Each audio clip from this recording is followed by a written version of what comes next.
Ele leile tua, tai mi malava. Ia o anga ia tu le bosi team yo manatu e pa nga ne no e mole tu fa ftai.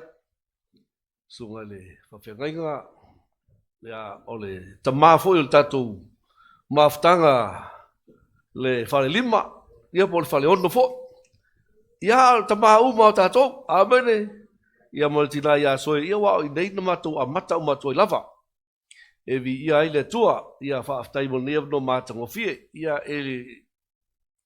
ele na tia a matu o mai nei da lo matu fia nofo na matu fia fa longo mai ia ai a faila e o mal nei val au fa toa ia ona langona le o le loto mo lalo lumo le tua mo uto ia awai ele fa ngofie.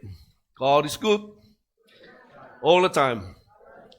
Ia ma nei alu va ai i mea ie ngā solo mai le tatou lalo langi. Ma e va i le tua. Po le ala na poloka lame moe. I le taimi le nei. Ai se ae tā wai lea. While we are paying attention to what's happening in our world today, it is really, really important to try and discern what God has for you at this very point in time. Amen. I say, why? Because God is always creating history. God is always writing history and rewriting history. Ole pisinisia le tua ole fatulai mai ole talaanga o me tupu le taimi. Ele mapu le tusia pea o lau pepa teitas. Ele ngata mo se mea to tele, mo se tu fatasinga, ai moni tangata tai to tasi fo i o to tele ia. O le whai ala tātou i tonu le whale nei. Ma e whala longo man nei aso le whai whena tangata. O la e toi rewrite le tua a lato history. O sa pati e viele li. God is good. All the time. O te whaftai e le tua wai. O man tua nei a. E se le mata ngā ma le au le anga o le tangata le alu le tua.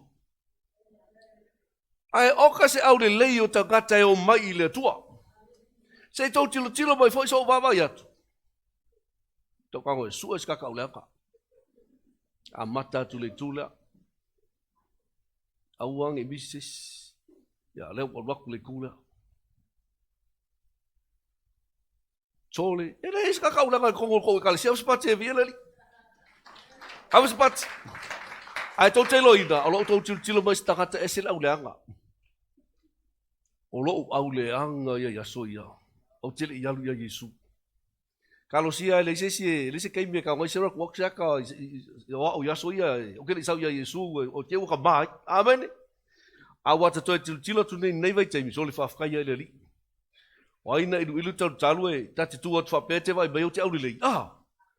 Ke lo ma fa o Yesu fa o le ka ko. O tu sia tani elu. O manatu na tatou sa valvali te isi ana o whaamata osi mai a, whaamata asi a. Te isi mai a nei vaenga tāua e tono le tusin la. Ona, o le te lei o le tāua ni tusi. O te mana o lai e tango e tuli mata ngau le ufia sina ia Tanielu. Ele i lava se taimi o te alo e sikaki le character Tanielu. Ai na tau whai sa ili atu e le ise o te le i maua. Ele i exhausted fo ila o ta ili ngā. It's a history o ni tangata o Tanielu. Te o maua ele te minei sona talaanga o sona tama. O ai sona tina. Ai a e maua ka le pasi mai kia. Amen. Ai tātou te maua ile tusi mo mua Tanielu. Sina whamatalanga whatau ia Tanielu. O vaenga la ia o talaina matatu nei. E te maua e tono tusi nā. Ia vaenga ia. Amen. E whakakau kawha. E sero au lelei. E su e keloga. Ala su e kaka au lelei. O lai sua tangata au le lei. Amane. Ai ke loingo e. Ele ai a se me piko silinga au le lei kaka mauai. Na o le fale o le tua au sau pate vi elen. God is good. All the time. Se i fai tau mai ala whamolmole. Ole le se lau. Ole tusi whapopolare lau toi whapopotua. Whamolmole. Se toi fai tau mai ale... le tusi le mo mua al fai upo tolu. Whai tolu. Whai mori. We're going to read 1 Daniel chapter, verse 3. Ona whai atu leo le tupu ia ase pe nasa. Le li e pule iana e nuka ia te au mai nisi o le au whanaunga Israelu. O le whanau lava le tupu a tō fo imanisi a li. Ia malfa, malima. O tamai le pōna lava au au le lei o e ua tama mai lava ma ua iloa mea uma o e ua popoto lava ma ua tatau o na la tututu i le maota o le tupu. Ia o ina fo i la tau i tusi manangangana kaletaia. Ua poloa i fo i le tupu ia la tau a ai i le aso ma le aso. I mea tau mafa le tupu a tō ma le waina i nuai o ia. Ia tau sia i la tau i tau sanga e tonu. A ma vai ia o na tutua i lea o i la tau i lumo o le tupu. O le la ua e whaalongolongo mai, i le te o whatu e, o le au le lei o tangata o mai le whalo le tua. O i le tatou te mawai se whamatalanga, ma o i o le na ua whapenana whaau nu ua, po whatawhea i a tani elu ma le tō tele nu o sai uta. I le tua ingo yuta ma peni a mina i Papelonia. O le la ua whaatonu ni le tupu i a le au nuka e pule i ana au nuka e pole au auna pule au auna. Se alua ko sua baika baki, whalongo po le sua baki. Na whalongo tatou whaitau bata le vanga na. Whapelwha po lua, ona tu ina atu le li i lana pule o yo akima le tupu yuta, whatasi atu o le ilunga. Whapetolu, whai atu le o tupu ia ase penasa.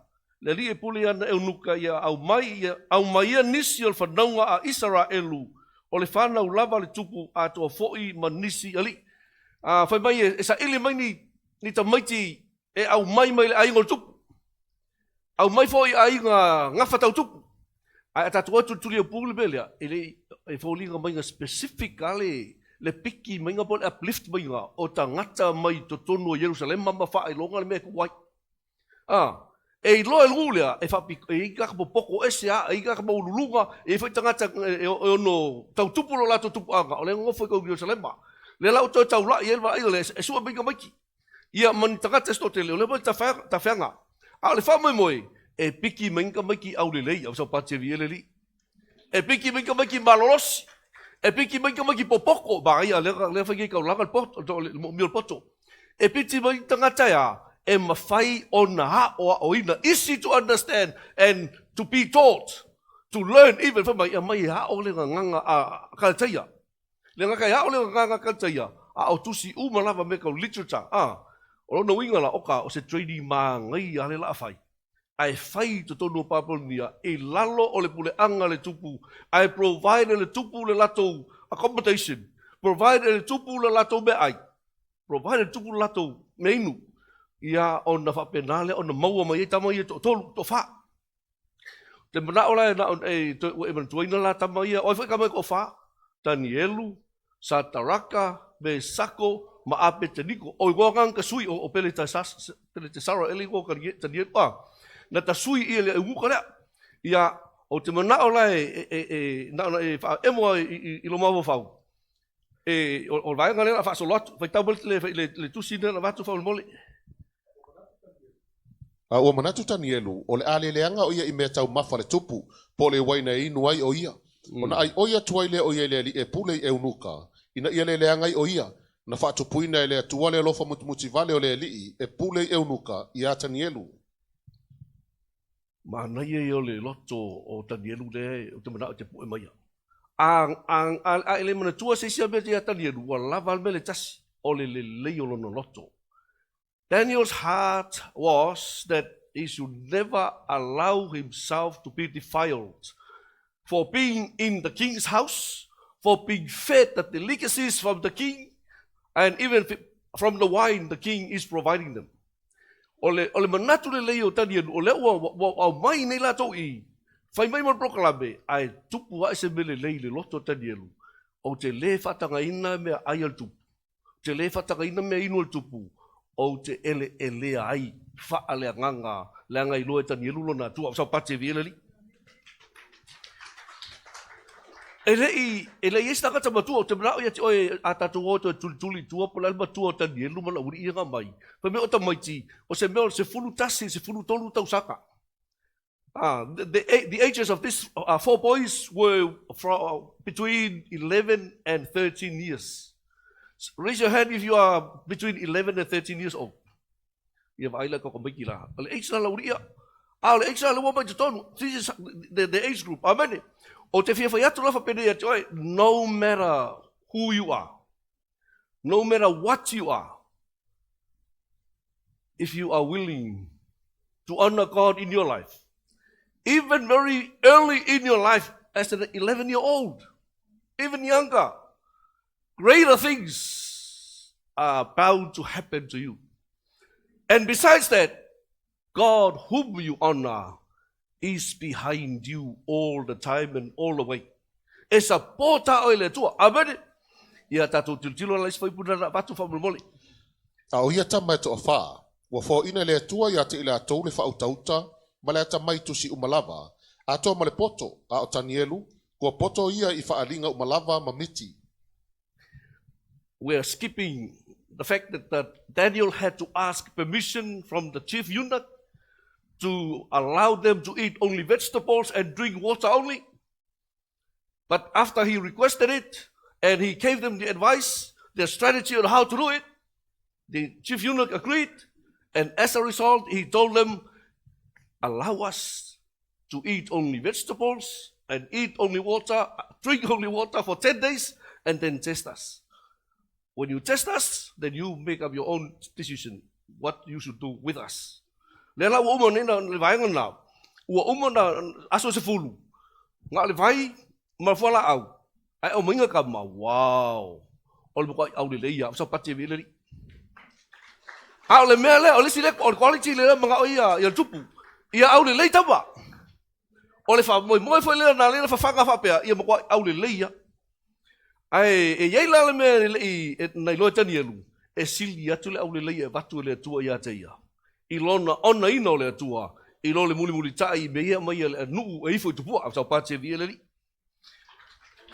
Ona la o le ona ina e Tanielu o lona atua. Ma lona le mana o e whapena ona e lea pe palapala o ia ono mea ai po mea inu. God stood behind Daniel and even he gave him favor and even wa mangui ai mga woia. Ele I kalangoa ka ngelu mang kama whapemeng ka mabanga ia nga. Ai nga kalangoa ka ngelu ia ma whamalosia tia latou ia ma muli mai malauri ia. Long story short, wa aila ia o mea umaya na mana o tupu. A lewa maua mai tama ia. Na whai tamu le whapasulfitu. A o ia tamai to awha. Wa fo ina le tua ia te ila tau le whautauta ma le tamai tusi umalava. A toa ma le poto, a o Tanielu. Wa poto ia I whaalinga umalava mamiti. Wa aila ia mana ia lea. O sau wale atua ia ta pena tapa satisfy requirements ng mga mimal tupu. And then he gave Daniel because Daniel's initiative began all this.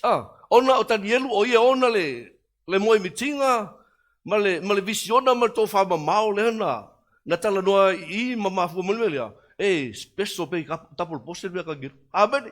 Au sa pati vi O le vai tauli nei, o le maua ngā tāi o tangata e kaula mua I merelei.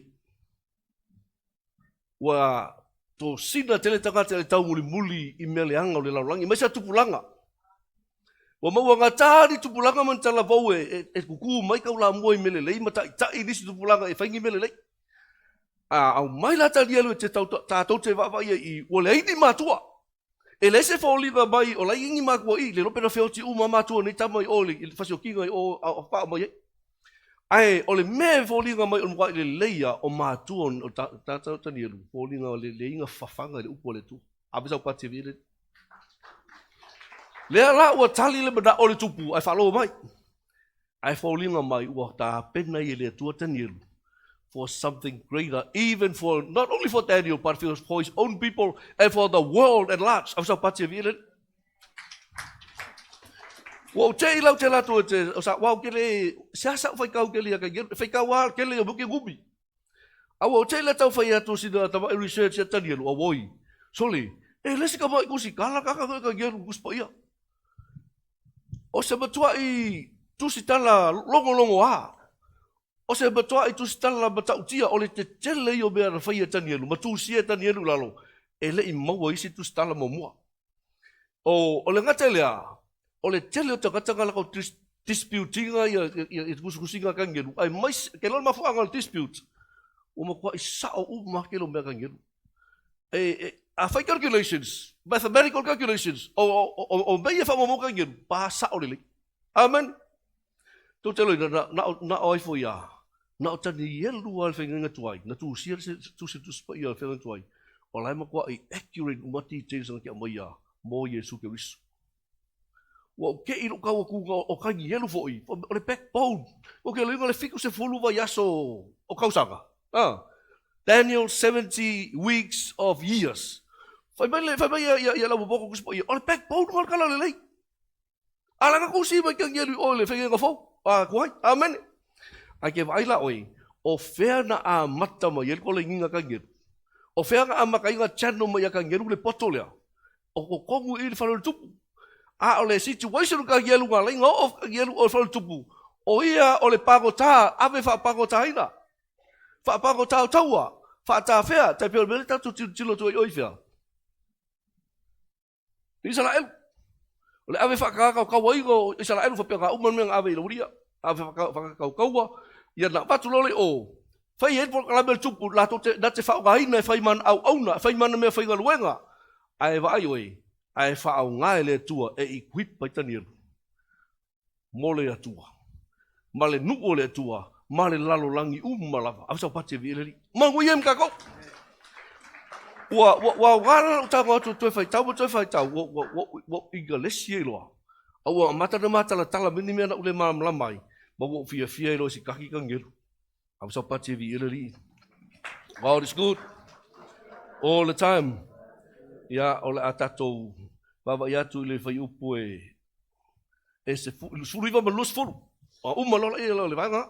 O na tautala tala I leo le tupu ma I lātou. O le Mose tasi o I lātou e tusa matanielu, ma Hanania, ma Mesaelu, ma Asaria. O na lātou tutua I le I luma o le tupu. O mea umalava e awa I le poto ma le whautauta. Na fesilia tua le tupu ia te I lātou. Wa ilo ai e ia, ua sautua se lau o na sili ro lātou poto I tau la itu. Ma vaa whaatau uma I lona malo umalava. Se I avisi pati mo tamaiti lea onga te mine. Se avisi pati tamaiti lea onga. Se kaule paka komo koi kia onga. A le ke whaalongo mai, ke loka ua. O le vai taimile nei, wa tau le hango koi kia onga I mea lea tua, tu spoia. Amene. Wa hango anga mea lea onga, poko whasalau. Poko salau. Ai lato te lelo ina, o le tusipa ia. Wa nā ti ai le poto e anualu luma. Ma le secret behind the real wisdom and real knowledge o le atua. Amene. Aua te tia ia le atua. O le te aonga. Po le whaikau a baka lau langa. A maka le ainga, masinga luenga. Hold on to God. Wa ile upole kua. E whapenga ka whaama. Wha penga ina I oe. E a channel mo ema nuia o le atua. Sa pati vileli. Ia. La amis I la tatou. Umala ina la tatou tutuli lo ina la me tasi. Wa lava se me tasi tatou tutuli no tanielu. O la se me le tatou fa longo e fa pitoa ia tanielu na mai le tua I. E ese mele ava kasi uma ia la ko mo isi nga uso ia. E ese mele poto, wisdom, knowledge, skill, literature. O la si mea miti and visions. O fa alinga miti. Ia tatou tilo la ia tanielu la. Ba ai oi, awa te look down I se mea e watu le tua ia te oi. E ke leilo inga, o se mea bua watu le tua te oi, e whao ngai le tua sisi o manga ngai ke iai. Awa e te manatu whatau wa iai. Ka ngoe ki iai amori wila. Leilo po I ngale wa watu le tua te oi, te whao ngai nai oi. Po to todo lau e kalesia, po todo lau a inga, po to todo lau ngaluenga. Ai misi ale vai kemil ngai I le leanga o laulangi. Wai vai le leanga o laulangi vai kemil lea, le wa ave whaatangata o tawai, ngai kamai o, a o lae makua I sauni le tue, koe whapenga o ngā, koe e re-establish ia I o lago kamai a makase se amakanga fau, e ke le lako wa ulumai. Amene. O le vision la, o le whaalinga la, mamiti. nga gifted whapitoa ia lea tua ia tani rui. Ia wawa aila im tautia. Ia la kako lesu elkusi. Ai kako kilo la pe whape ilfa ngai lea tua ngai mea. Ai e ongo mangak waka waage nisi o tato. O le tusi e lua la tato le oe whaitau. Ai tato te mauai. Ua whaile miki ia ka malo o ngipu kangesa. Ia le miki o masangi. Amene. E le mela mali e miki ngipu kangesa. A awe i kaka popoko e bai whamakala le miki. Ai o mai kaka e whai mai. E koke o bai whamakala mai kia upo lala o miki. Koe interpret mai. Koe lom koe whaika kaka. O whaikau o e masa salonga o isi kaka. O isi kaka popoko. Pei ia ua ngalo i ko ingana miki. Pei ua whewhe ko ingana miki. Ua ngalo ai. Lau ua ngā ai whapea. Ane lau ua leiro mo. Ia po lala miki ngi whai. A ole isi o koa. O lala se manu la fasioki ko kira o popoko. Ai whaalongo lo tani anu. O kula uri la maika ngi anu. Ia o nā alu lo tani anu talo le tua. Wa ila la makanga le tua. Amene. Lalu mentupu sa lo tani anu talo le tua. Whaali le tua ele miti. Uma whaali le miki. Au mai le ala interpretation o le miti. Sa loka ia tani anu le a. Tau ye. O le hafo ila le miki le ngā. Ko kelo inga. Ei. Ua whaau ngai le tua le iu tani anu o. Ile ka malola linga a makuai ka mai a makafasi mele le mola ko. E whaali e ka malola polo kalame le tua mo le lalo lagi. Asa pate vi ele ri. A ka ngu ase. O le miki lea, o le whatangata. Aulo, si liva, apa me mea, ua mea. E ke lo ingo o le whaalinga nga. O le polo kalame le kua laulangi. A le nga awea ka ngiru. Asa pate vi ele ri. Lua la ka leo isu ai vai le developing le tua lona tali i malana au auna ole la lisi melan so ai ole tatu atu tilo lana i tamaia se e kasia ole mena so ai chapter 3 wa walu kupu faila kupu aulo ai vai mia kaka ifo yai ai ale ifo yai wala fo le pafi ia wau ki ai ngai kama fo yo ai me sako sa taraka a peteniko fo liga ese mo ia kan ngelu ke mira ka lenga lelo ya a le me le le ta wa i tupulanga ia e le i fa pena fa fiti e le ifo e ka mo i wa mausa li fo i tamaiti tamaiti a so pa te vi wa mausa li fo i tamaiti la fa to toile le tua e le ifo ki nganga ko o mai ko mo ko fa ko ifo e le ifo Vea ko ia ola fa mai ka mai ia. Fa mai kala kupu e ko ke le mfei ko ko fa sao se ko mo lima. Fa mai kala ka mai ia. Ma to titali tonu al ma to tua. E ma fa sao mako. Mai le afi. E fa sao mako mo lima. Ai ku sa foi pele te na bele ko fa sao mako. Ma ko ke le ifo ala ku buanga. A sa pati vi le tu mo tamoia. Mau sa li la ko fa ko kwa. Ya ka ko mai lo la ile chapter 4. Chapter 5. Wa sau wa umagila ko ingo ko pagesa. Ai ngo fo melo ka rio. Pale tasara. Ko ia fa penga. Ia wa malo vale. Wa o fela ko paki. Ai ro mai pu o le malu. O le ngu le ko le ka mai on ka ma. Ingwai wo ke ele vai ko sau ngale lima e kusi bera mene te kere upurese. Ia wa fiu wa keke le mo o para ai wa fiu e su e mai mo la poko o fa kaulaiku wa uma le ai mo ses ai sau ka ngelu how fu ka ngelu so pa te viri sa vai le developing le ku ka ngelu au mai ka ngelu wa ko la me alofa fa nga ka ngelu o mau ka ngelu me la fa apalinga ka ngelu so pa te viri God is good all the time okay ole mena so ai ia wa uma ko ka manga o palka sala po ai ai sauli se kupu fou wa foi ma ku ba fa le kupua wa uma le ulu pa belgia o le ula u sauli fa faka siliva o ila le ulia a persia ma me tai amen wa saula le kupu ma ngai kupu i o le ko ma lo ka liu e sau ka liu fa kwa uma fa ile mele le ka ngelu ile kupu la ia nga uma fa makalaku oki ka balong take over lo persia me kai ia ona saulo tupule mana ole e avea ia tanielu ma se tasio to lu pito lu si le mo lunga va ia le malo ako le malo ato ai olana polo kalame ia fa penga ko fia ka ngelu e o si ka ngelu le malo uma ka pe le mele nga fa ia e Iosefa. Alo? Ai e fai le fai le tua promoting o kangelu. Ai fai ko nga o lo le leia li sia ori ia fai lo la ko lo ko le anga. Chelo lo. Fai lo ko la fongo lo fa o so ku e fo ko la le kupu. Fa lo ko la fongo fai ai. Ia sangi belo au le ko la fongo le. Au lava e ese ka kalo ese ka mo konsul aso. Nga oi lava. Ia sangi mo le mo ki waskupu ai o me fo ke ia kupu lang kama au kure sa ngi fa nga.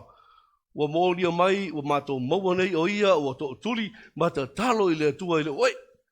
Ia, o sa ira lima, o ngā whaifolo kongo, o le alafa ka ngeru whea, le lua li onga walfa, ua ngā, o ngā lafo fo i la ia lea, ai waka kamano kai awa wala uku whamai ka ngeru, oi, ele i ua se le onga, mai le ai, wa maka la ka ngeru, ka wina mai le tuala na ngelu, upugi mangu ko leonga ia leo ki fa mafanga lo lako mafanga wa ule balili e kongui pa kongu lo ka ia ka ngelu se mai pai mai lo mal tupu ai la uri ia nga mo dia nga ia ka ngelu au mai la uri nga le nga ka mai la ko la kai ko lu ba la ko fanga ai lafo ia o le leonga o le mela tupu men tupu e le ai mo se so la ko papa e ka ele nga ma ka ku so i ngoma lepe u ma la ko vi mangu ki li la ko vi ya eli onga a le ise men ku ka gelo sa pati vi tatu vai mata utia pa fa ali le tua i amene i lana tangata tu sa lava po la lo matua ai amaka trusting le tua ma e fa la lango le tua e look after le tua amene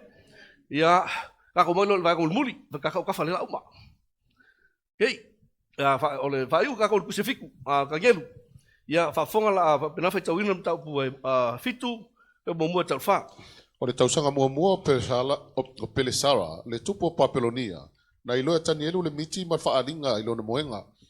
O na tausia le e ia le miti, o na tau atu fo i mea uma, ua whai atu tanielu, ua whape atu, na uiloa i mea na whaari mai i le pō. Whauta foi, o matangi e whaa o le langi ua pesi te tele, atu le sami tele, o na wae ai lea ma le sami, o manu fe ai te tele e whaa, ua ese le tasi, o le mua, ua pese le ona ia, ua fai fo i apa au le aeto, na uwa ai ina ia se ia futi e se ina, o na apa au, sa si itia fo i ailfonga ele, sa fa atu ina lava i ona vai, pei se tangata, ma ua fo ina atu i aile loto le tangata. Waftai, na tatu skipi inga lisi mata upu ngale koe whai le miki longa lua ka malo ngipka ngesa. A le mitin na wa ngipka ngesa de la au, sa ua bera loku, kau le langi, bua whapenganga o whanga ima ulele, o maikaka i whapenganga o ngalo polo. Ia ai te iwa o fa lo le leo mai ka ku la la au ai au bisel po haki ku e po haki nga le la tatu mai ia wa mai lo fa linga fa lo mai o le kai mi mua la le wa au mai e lo le tu se fa linga e va ye ka ngem a fa linga ye mai fa linga a ve se uri a la ko ka ngem e a fo ya e ka mo e ka kalo le ko fa ai lo mai ia o sa fa lo mai le fa matalanga o sa le fa matala a vai lai fa maoni fa maunga ka ngelu le fa makalanga o mikela uri ia au mai lo le tua miti tani lu ia sa pati vi le o le training o e ma o le tua e ke le mo mo va sa me le tua e fa nga mo mo le tua e ke nga lu ia e fa maongi la lo le si o nga ke nga lu ai fa maongi lo o nga le ka nga one day sooner or later sau le ku se wa me kako kilo la i mea lo sa unile ko e maka ya ke o le miti a o game so sa ngumi ya fa fianga fa fa kai le to ko fe ko ma sa o mo ma e fa manu o le manu momua the first beast is like a lion the lion represents a Babylon amen e kusa le leia le mikila mo le mikila ave ya ka malola le i fa ka so o le ulu o fa ka o Babylon o a ole mangu le o lionga o Papelonia nga fa alia ka ngelu so pati vili falo longo mai la kuskusi la lo ya ka usaka pa fa ke nga o fa calculations o Papelonia ia o fa mai tala ale tua o kupule o ia pule la langi ke mila o le pule angala ka ave le ka malo ya Papelonia nga makamal kausanga awo se lama 5 PC ayo ol kausanga 5 ko luiva PC ole ulu ole ya ka uma fama mama vanga equal swings fama kalanga ole apa au le wa vai se lionga finga apa le ai ai ma ka kia melo vai ka gelu o vai lionga ai fai pa au lionga e ke lo la wingo me ngala pa au lionga. Eagle's wings suggest swiftness of conquest. Ka o me ngale sawa ke le bale va vave nga yo yai al malo le me ka kaua kai pe melo fai Israel ke mingi very swift, very precise, pinpoint nga fia lo la vai drones Israel o le mela ele fili nga seke ko i pasa o le pase. Amen. Fa penala le afo ya le swift o malo le ke mila. Okay. O wings that were plucked off o apa au ka fuki ese. Se si mo lima pa vai apa au ka fuki ese. Lenga vai nga ia pa au lionga. Au ka fuki ese apa au ka se ese. That refers to Nebuchadnezzar's insanity. Amen. Lenga ngalo wai fa mo ya elo papelongia ngai nga fausi elo maros. Kata le la au sa wa le mo langi ki loa ki ku la ka ku la lo wa o le aka nga le au le ave se apa au o lionga sa pati vi ele. God is good all the time. Ele kai minga fa vale ai ke puka esa pa ka kulo lalo ai lo le mukia le stamfo le lo nga ki la au le nga le vesea o fa au le vesea ya nga ngofo ya i nga kibu ia la inga ele kai minga fa peranga ko fa inga le kwa se ia o sa la mol ka balwa ia o nga fa ko ako e fa ai inga lo le ai au se pati mo ne puka ni sa mu e puka ngesa ia nga mo ko ka kia lo pala inga ai nga o i sa mo sa pati vi le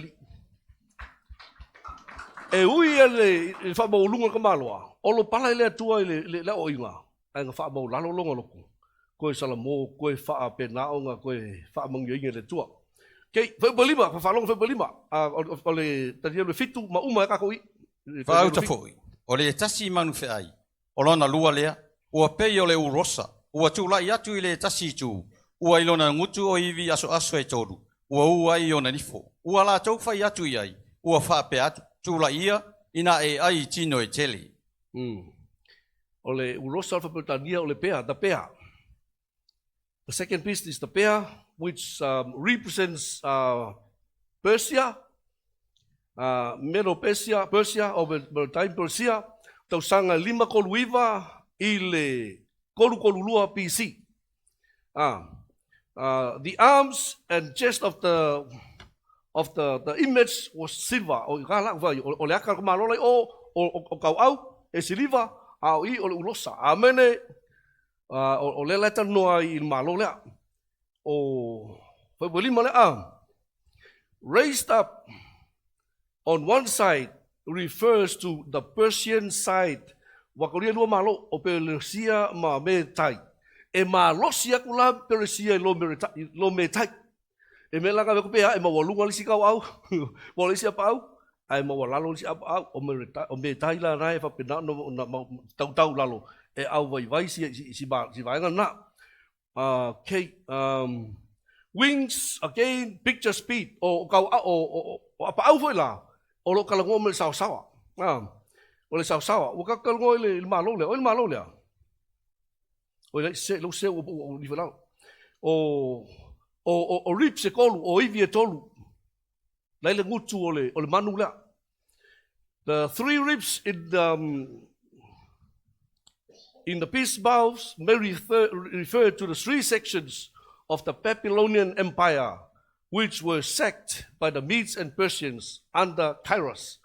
O leo o refer le vaenga lea i le whaamawaiwaina whaate e se datu o isi vaenga e tolu wa vai ele malo le Persia oi lala o yoi fa o Babylonia oi la vaenga e tolu Babylonia ile Isae o ai kupito le South and Lydian Kingdom in Asia Minor in Turkey afa Samoa Lydian Kingdom wa ule ko ye kemingai o Lydia ai ke mo ye me nga kau o kau ya Lydia avene o me ke le ala sa ili ki ke minga ya wala nga fa bono ya Muli ane ile mea na o vai atu.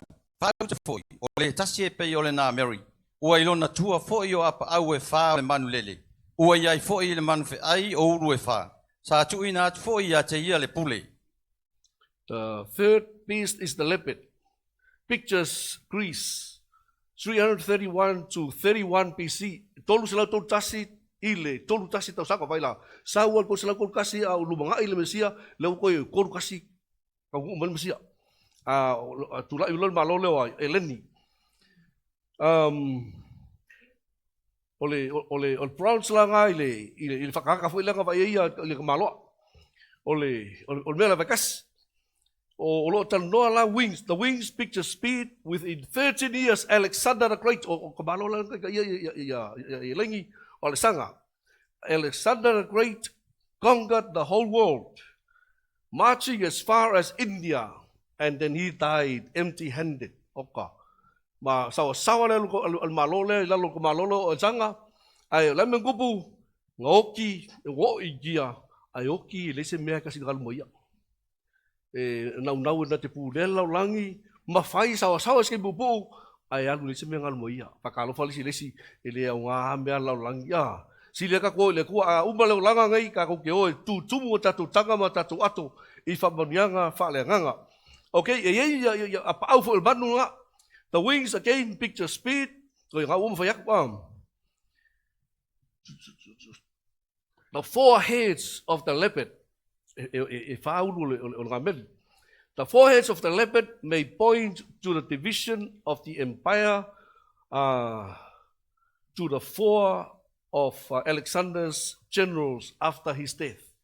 Ole oulu e whao, ole mangule ngā melilia, ia o lo whaperen manatu o ngai represent mai ia tai au e toa wha, a ele sanga, le sili.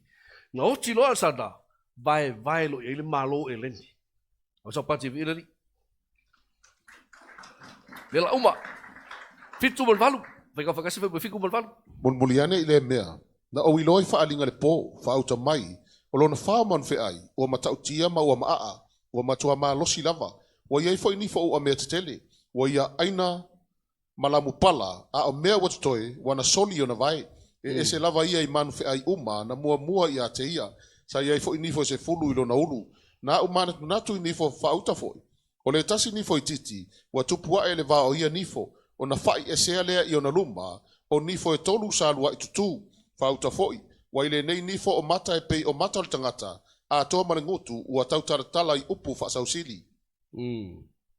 Yeah, o tele whaftaila nei, I follow the English version of the board, I don't have to read it, you can see it there. So the fourth piece is very unique. E whai rasi muka uki o le mangu, amene. Au tu tilo le tau mawhai o tangata tau mania tau manu. E whai ka kaya o kusi o le aka o mangu na. O le matau tio neto I ngā manu. E nā te ati pala, nā te soli pala. E exceedingly strong. E whai o ngā ngifo o mea. Ua vai se mangu e whai o ngifo o mea. O le ngake ngapu pala, ngake labu pala I ngake aki pala I so se mea. O le vai tau le malo lea. Ia o le malo le o le malo Roma, amene. O le vai tau tula I mai malo le Roma. Ia o le tolu tasi BC. Ia tolu tasi BC to 8476. Wai sau wa mo ko ko kasi ka usanga au o mele Mesia. O I le fase lau fiku ongo ka usanga. Tua na I le Mesia le malo le. O le malo la lea. E fa pedao na matautia lona tula I mai. E iei le tauto lunga. Le kingo o le whakangaka. O le malola lea. O vai e makaku lalo I. E tau lalo. O le lua vai. O le vai lua ina lea. O le malo o Roma. I le Eastern ma le Western. O whela I le Eastern. Ia sasae la veo makwa ma le Middle East. Whela West. Ia Europa akwa. Amen. Ya na wala tau faisau so sa iliga po ai malo ye se fulu. Nga fanga ngau mai ei. Wa nga malepe ye malo le. Ya wo chelo tau tilo atu. Solo le kele o la o ba o lo ko ye la nga malo. Ai mo lo Silvia. Sa ye Spain. Ye sia mangi. Ye inge langi. Alo. Kele yo ku. Au se ku lo ko exist. Ya wala nga. Amen. God is good. All the time. Ole malola lea, e iai le mea matautia o le whaali mai. It came to power. it will cease, and then after a considerable space of time, it will be revived. O le malola le makau kia, muli mai. E fai mai e ke mi mavae se kwai. Aya uma se vai se ke mi umia, e koe foi bai le mangu lea. O le malola le malo roma, e koe foi bai malo roma. Nga walo koe fai lo sa linga po fea malo koe o mai. Ia kako ke le lo si le la o pole fu ngambia. Amen. Ai kako lo al ke bi koe foi bai. O le fa mole e le o le e kalesia Roma. E le o le kalesia Katoliko Roma me le kalu kako o le balo o Roma. Ia manino le vai ngana. Ia o le fesili la o ila le ba dai o le ata tasi foi le ata ba le ia tanielu. A le foi fa makala ke lo si ba. O le ale va ke le ia le kai biwa. Wa foi o le ai ese ba lo le. Ma le kai bi ko foi ba ai. Tu te mana o la e tau tu o le ata le no fa ia te ba lo ai. Ngi puka hesa. Le whakakaka. Te toi lau mai, o le whatangata, o lo naulu e auro, siliva, so ai, apa me mea, ua mea, male klei, male o mea. E ela male mea e mulmuri ko kere ka o baia. O la mea mulmuri nga vai e ka ngelu. Ma whai ba pe whawhaki ba le maa mai le maunga, ka avale ba la ko le maa. A le kukua ku i le whakakaka le. Sau o le whakakaka le maa suki, a whenga suki. E le suki e le unu. Ele suki whaka. Suki a vai. What happened? Nga suki a ele maa leo le, o whakaka leo, nguki li. Mwa liu pefu ai kakua ko kilo, liu pefu lea, le aulo, si liva, o mea, o bronze. Ma ua bea, ma klik, mwa i pefu a, pe bea ua wale lea le makangi. O ilo iga o kase maa ngai o le whaalinga le mai. O te tali tonu ai la le sa o ke le kala le a la poto tu spoi ka yelu. I o le backbone le o le kala le. E ka kele ia ngo ia ka yelu ka fai ka ngumi makale fai ka. Amen. O le backbone le kala le. O le bele o le ka vale bele a. O le ta vale mai ngale ma. O nuti li ia fa takata. O le sa pa ka fa o ki li le fa ka ko ia. Hey, ua nguki lili whakaaka lea, e loko iai. But sooner or later, e koe fo i bai vai. E koe fo i bai vai whakakaka. E koe fo i bai la, ia kamalanga e fo i bai lo le mawhawhau. E se kakua kurikuri po lale valea. Ma ia, lago lekau kere i o iai. A tatu o nei le fitu se fulu vai aso tanielu. Ia ko i ngingo ma ia ia lo ngame amen. Au te feta o te oi. Ole fio mai o Yesu. Malo ku lai lo Yesu e fela ngaluenga. Fa au i lo Yesu le fa kai ngalu ka fa fa sul var sul viva. Le nganga pa ia. Pingi male nganga. Fo i bai. Makalo ngaluenga Yesu. Train no so bol kol bol fa ka usanga. Alu lo Yesu, maliu Yesu, kongi la le kau le kanga mo ka ko. Maliu Yesu ko ku lo fo Yesu. Ai maka mai nga. O ke kar kong le space long considerable space la o le CHH o le alo fa ku ngo le ku. O le umakala ile mo ka ko. Nga ku ya ko sika bu le foi o le aka ku le va fixe fulu. Wa uma fa ka ngu fa yaso fácil lau wa uma fa ka ngu inga longo suliva vaso fácil lau van kolu ka usaka wa café aku le fiku aso le ka usaka le kai wa le lobo fa ai wa le café ka ka bola wa café ai fea wa café le va le kabile ka tu ia le ele ma le manguki li ia la le café aku ia ma wa ko ia ma ka se space wa pa café ma ko ole va yaso ka sile ko isla Mako kafea ko ia le fiku ka usaka le fakan. Unfortunately, ko kiki hao o le unga, o le kaimi le free, le ka amilo. Ko kiki hao ai, o le kaimi la gei. Le ka le sia matato uma, kako makala. Ma ngai o proklame no sepi, suga sepi. O ke sa wai, fa lau ke le bunga. Ai akong o se skebi o bunga, ia ngau ka bela sepi sa. Le proklame le mission, why now? Ia, ole kali fa ko ke mi wai mission wai now ei ko kiki a umar ke mi sa loko ko kiki a umar ke mi sa loko le ko guki ele belia ai ko foi mai vai le e ko foi mai vai e a lo le kalesia ave ese lo le kalesia Yesu Kristo ale fina ngalo Yesu langa kalesia ka ko se ka ko ya wa ba ka ko ngol malo le ko mo le ngoa e o fu ai ka kalia Yesu e mali mo fa ola ba ko ngol ai ko le ko e sa u ke alu fa mongianga and maintain kai pe ole fa ka gelu ole maintain ole relationship maka ngofia o ko fa le ngalo loko amene o ko singa me vole la langi me fa se la langi maintain e ho ko ke binga e ke le ko polo fo se vai ko foi vai o ke le iko polo e ka wale le fai wa e va ko o vai o marcha o vai ko amakalon me I see kia le kalesia we are running out of time that considerable space of time is coming to an end very very soon church wake up time is getting more exciting nowadays for us Christians even reading the Bible today is so exciting. There's so much reality in the upole ko. There's so much truth. Because the time is near. The church needs to wake up now. Do your part. Do my part. Kako fa ya se people fa ba ka sukala. Ya, la ba ka mo selo ya ko fa ka ko kalesia. Ele fa ya ba ko kalesia ba pisi si ba. O ele kalesia mo ka sukala mo la.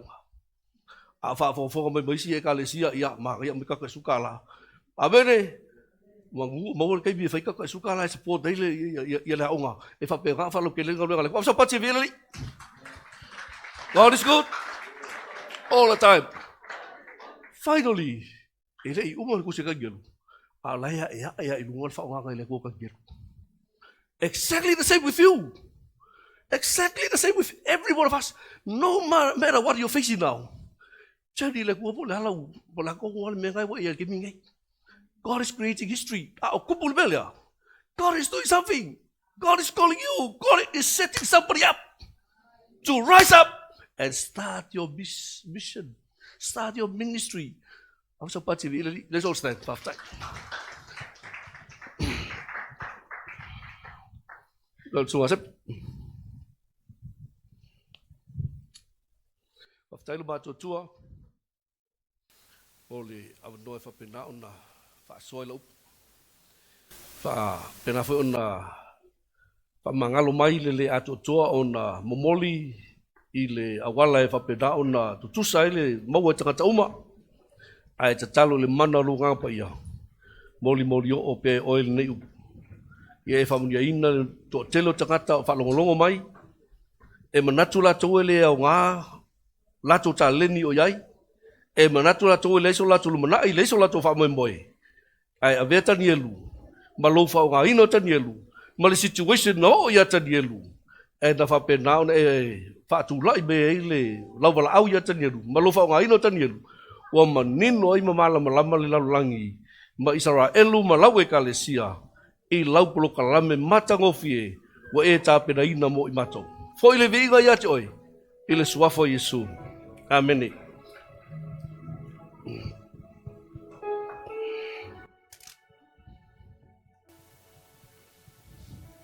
Ele tua. Praise the name of Jesus. Ole tasiri nei tusie. Olo matala tala uma ya me ye tutupu temini nei tato yai. Lua me te tele na amayele tua. Ya tanielu. O te tali tono o mea ia o loo whapena ana taula i aile lotu kerisiano. Number 1, said the Lord God gave Daniel the revelation of the end times. Mela ia o tutupu le lalolangi le teimini nei. O tanielua le tangata mua le whenga tuai na ave iei whaalinga o mea ia la tutupu le teimini nei o tato iai. Pawalo na lave na faile atu e atani elu tapuni tusi a wana ifa mala malamaina. Fato a fa ato toa ina wa sauti ya Yohane ile moto tu fua ya patamu. Ma mai ai. But you see, this is one of the things that the word of God is so precise. The Bible predicted the 4 kingdoms that were supposed to come. They literally came, they're gone. It's in the history. Me foi leo te whawhitaia I lea tua. O mea ia na whaali mai ono tutupu I nao na po. Leo wa tātou o matimi nei, wa tātou te tilo o mea nā alo o tutupu nei le larolangi pen sa mwhai atu leo au nā lea tua. The second thing mai e lea tua e a Tanielu. O Tanielu leo lua I tangata na whaali ai le malo lea tua ma whai mail tala lea tua e a Tanielu. O le malo leo lea tua, o le malo e le ai se malo na te whatoi la loina. Whawhitai fo I lea tua, o leo watatu tutonu o le malo lea tua. This kingdom cannot be shaken by anything. We belong to a kingdom that stands forever.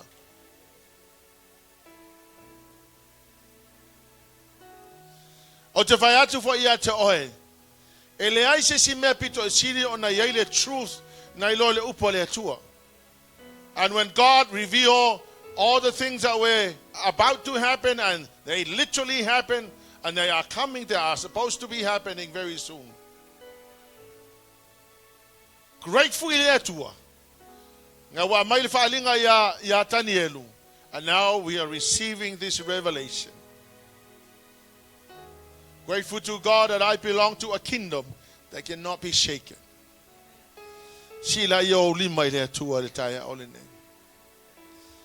I want you to know that you belong to Jesus Christ. That the truth has been unveiled. Ele tu pongi sa ina tatou ele tua. Fa malama mai ele tua ya tatou me ono tutupu yo naso ngatai. And they happen. It's happening right now before our very eyes in the Middle East. O te whawhitai fo ele atua o le malo le te iai, o le malo ele maluluina. Si ele o rimba ele atua. Whawhitai ele atua le nei tai. Thank you, Lord, for the revelations. Thank you, Jesus, for showing us the truth. Father, I thank you, Lord God, that you have revealed these things. E le o iloa e to tele o isi tangata. A wa e wha mala maina ia I mātou le li e. Mea loloto o le atu tupu, mena tu tupu. E o mai le teimine nei le atua. E le ai sisi tangata na ia e avea i e le whaalinga. Na e ave I a Tanielu. Wa e wha mala maina ia I mātou. Le atua e le nā tia mea o le malo le atua I lau whanau. Wa whitai fo I le malo le mātou te iai. A wa e le aise mena te luluina. O le malo le atua. Hallelujah, Jesus. Na fai mai ai le atua ia Tanielu. O le malo le a tātou te pilongi ai. O le malo e le mawhai o na luluina sona whaavai. Tu mau e whaavavau. The kingdom of God. Lift up your hands to Jesus. And I want you to worship the Lord. There is none like you. There is none like you. Jesus. No one else can touch my heart like you. I says here to do some more. Lift up your hands to the Lord. Touch you all There is eternity none like you, Jesus. and find there is none like you. There is none like you. Hallelujah, Lord.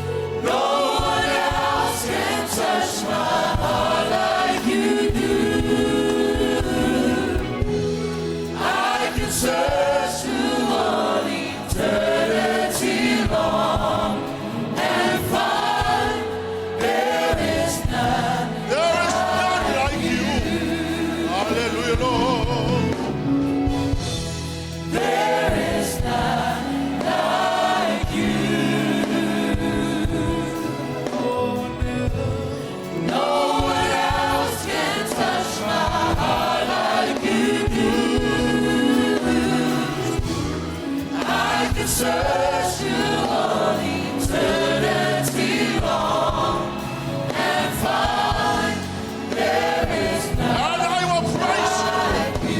Lift up your hands and worship him. And I will praise your name. Lord, I'll praise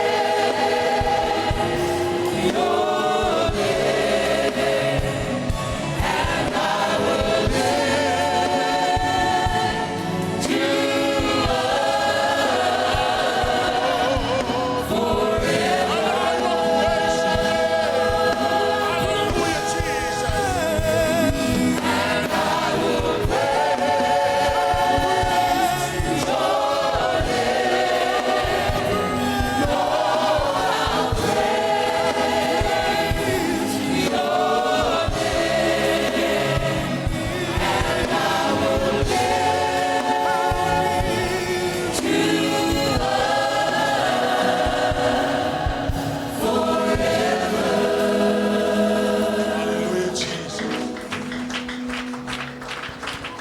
Taua ia taua wal te mine nei o lo. Lo mai ele atua ia tau whalinga mo le malo le atua. Stai.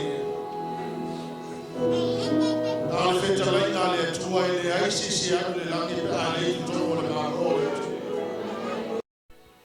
O lona malo le na sau Yesu e whaavai le lololang. O lona malo o Yesu ke riso o ia le tupu. A o tangata i te tonu o lona malo. O tangata i e au auna ia te. Te le mana ola e alu le avanoa lea. Pe a whai e iai se tangata na te le italia ina Yesu e whai maali i ma whaaola i lona ola. A wana le pauana le awala e ma whai e ona include tātou te tonu o le malo lea tu. Le malo lea le sa talanoa i le tusi atani elu. O le malo tu mau e le ai se sina te ave e seina. Le malo lea o lo tupu ai, le maa le na ta vale mai ma lepe ai, le whatangata lea na miti ai Nebuchadnezzar. Hallelujah, Jesus. O le malo lea tu a whai e se tangata na te le italia Yesu. Would you just lift up your hands? I'm not asking for anybody who accepted the church. No. Tangata wali talia Yesu e fai mali ma faaola I lona ola. Hallelujah, Jesus. Obviously we're all born again. Si le o lima le tu. Hallelujah, Jesus. Come on, just lift up your hands to the Lord. Say, Father, I surrender my life to you. Jesus, I thank you for the kingdom that cannot be shaken, that we belong to. I thank you, Father God, for the blessings of the kingdom. Hallelujah, Jesus. Si o lima fai lau whaawetai lea tua o no lo iai te tonu o le malo lea. Oh, hallelujah, Jesus. Whaamanu yanga o le malo lea tua. There's blessing, there's healing, there's salvation. Hallelujah, Jesus. Maleano ano i o isi mau whaamanu yanga o le malo lea tua o lo available here i tato. May the beautiful name of Jesus. Hallelujah, Father. Hallelujah, Jesus. Praise the mighty name of Jesus. Elei se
ave sau taulanga pati mo le anganga pa i o le atua.